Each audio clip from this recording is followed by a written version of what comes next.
Sir Amit Shahna chair lauduna hayeng silong da pangthokadaba North Eastern Council NEC gi aikogi humdraga humdoirak suba plenary session da saruk yarunabagi Governor A.K. Bala amasung Chief Minister 𝐻𝐂 Imphan thadokre haba pawsi yauriosa aikogi NEC gi plenary session asiga mari lenanaba official singna phongdorak wafam singi manungda North Eastern region gi state punamak maru oiba state sector sing chawkhat hananabagi Chief Minister singna luchingba high level task force sing semkiba aduga paikhatpa thabak thoram singi progress union home minister na yengsingani haiba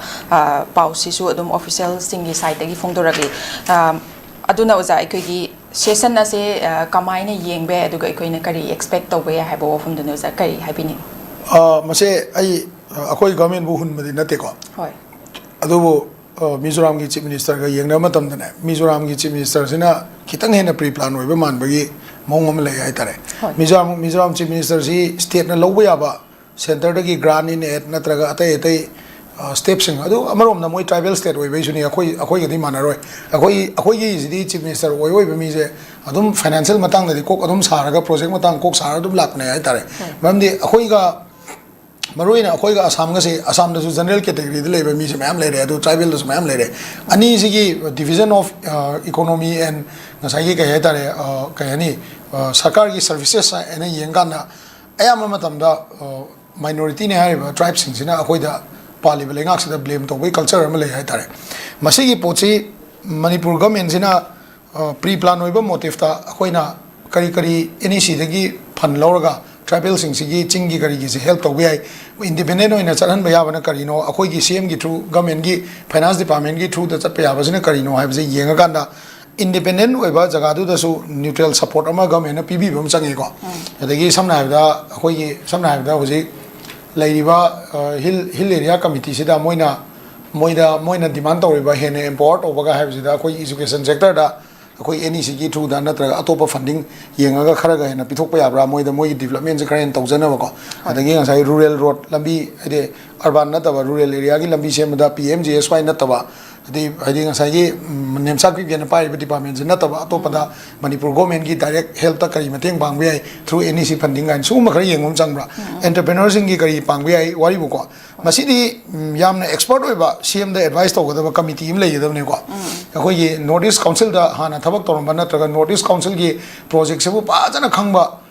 group ama lebam to CM gi ko matpal matam gi lenga ki planning department nataba planning department jo atop thabak mayam to lebani na masu sangam de be ko particularly NEC gi oina advice to ba ba si project si smile lo ba ni si project smile to ni hai ba ba adugumba team ama lera kanda manipur government amadi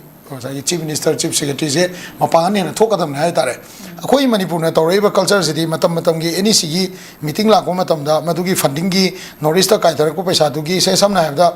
Prime Minister gi maming da toana pura kai thokpa akoi gi fund gar lebni sports gi hospital gi kari gi sa gi ko hai ba funding se Prime Minister gi mission gi makha da kai thokpa tar ga so adu lobo matam de government gi through the low idana ko adu gi government gi through the lobo da ngasai gi development graph se pasana yenga na government na chingdana camp bi thokpa ai somdana camp bi thokpa ai adu chingda pi bada balance to gada ba jaga sine karino samna da mi chingne de haraga chin de claim di to ba akoi gi chingi lamna 70% lamni ga claim di to mi nam ta lei to ko mi na beli de lei ba adu jaga hospital sar ke do no wari bo ko adu na population wise data ama sakana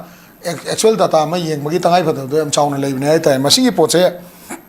aina kan ma da moi hojik pauda yengnaram do je 2011 gi census ta yengaga phanji piram do male ba akoi gi di census yamna conflict oi bene ai ngara akoi na ngarang so ai jari duni 2001 census ta RDNPR gi election tong ne ai je masi yamam thokte ba koina maram di 2001 census se akoi na masi division khara da di null and void ka law thok tana kakthat tana recount to gain to tana tawnar ga lei bene masi poche ko court case lei si gi mayam je leina government je munna yeng da vida project and scheme program je paksem na semje laga puthar ko matam da ngasai gi government da su maiti ba de fund su mafam jana sin gi da ba aduga yam seng na da hayeng lengak se matam loire kan da atopa mi am lengak paira kan da paisa di kai thokre thabak di leram dre na haibe ya gi chance am wang hai tare aduna manipur government da advice na tabako request to jani je manipur government gi oiba